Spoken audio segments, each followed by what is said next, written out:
Here's a thought.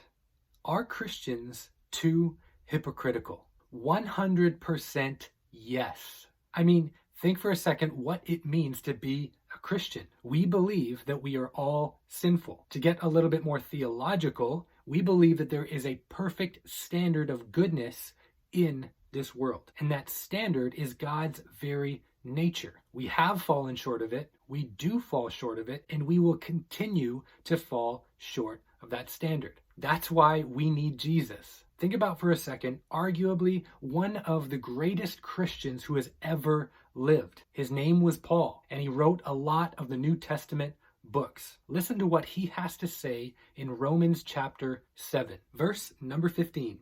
For I do not understand my own actions, for I do not do what I want, but I do the very thing I hate. Listen to what he says in 1 Timothy chapter 1 and verse 15. The saying is trustworthy and deserving of full acceptance, that Christ Jesus came into the world to save sinners, of whom I am the foremost. So Paul, one of the greatest Christians who has ever lived, says that for all those who fall under the category of sinner, spoiler alert, that's everybody. He says that he is the worst. And I want to speak to those who might say, I would never go to church because Christians are too hypocritical, or I would never become a Christian because Christians are too hypocritical. That would be just like saying I would never go to a gym because there's too many people there that are out of shape. I mean, what better place for the hypocritical Christian to be than in church, where they can learn how to not be